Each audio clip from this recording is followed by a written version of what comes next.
અરવલ્લી જિલ્લામાં મેગા રક્તદાન કેમ્પનું આયોજન કર્યું છે। અરવલ્લી જિલ્લાના તમામ 6 તાલુકા મથકો પર આજે ભવ્ય મેગા રક્તદાન કેમ્પ યોજાયો હતો।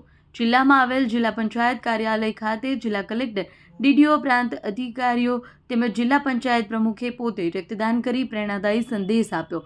આ રક્તદાન અભિયાન દેશ માટે શહીદ થયેલા સૈનિકો તથા સ્વાતંત્ર્ય સેનાનીઓને શ્રદ્ધાંજલિ રૂપે આયોજિત કરવામાં આવ્યું હતું। એકત્રિત થનાર રક્ત થેલેસીમિયા પીડિતો તેમજ અન્ય કોઈ જરૂરિયાતમંદ દર્દીઓ માટે ઉપયોગમાં લેવામાં આવશે। જિલ્લા કલેક્ટરે જિલ્લાવાસીઓને સંદેશ આપતા જણાવ્યું કે રક્તદાન એ મહાદાન છે, જે જીવન બચાવવા મદદરૂપ થાય છે। દરેક સક્ષમ વ્યક્તિએ રક્તદાન અભિયાનમાં જોડાઈ માનવતાની ફરજ નિભાવવી જોઈએ।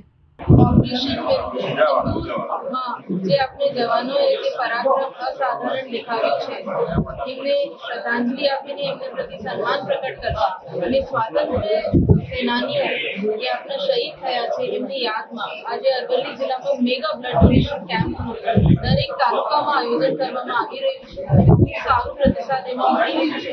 અમારી બધા નાગરિકોને અપીલ છે કે રક્તદાન મહાદાન છે અને બધા એમાં આવીને આપણે રક્તની આહુતિ આપીને કોઈ જરૂરિયાતમંદને થેલેસીમિયાના કોઈ બાળક હશે, કોઈ સગર્ભા હાથની માતા હશે, કોઈના કોઈ જરૂરિયાતમંદને એ ફાયદા મળશે। એટલે મારી આર્થિક અપીલ છે, વિનંતી છે કે બધા આવીને આપણે 6 તાલુકામાં છે, દરેક જગ્યા છે, અમારા સોશિયલ મીડિયા પર અવેલેબલ છે, જે ડિટેલ્સ છે, મામલતદાર કચેરીમાં આપ સંપર્ક કરી શકો છો અને જગ્યા જાણીને ત્યાં જઈને કૃપયા કરીને પોતાનું રક્તની આહુતિ આપો।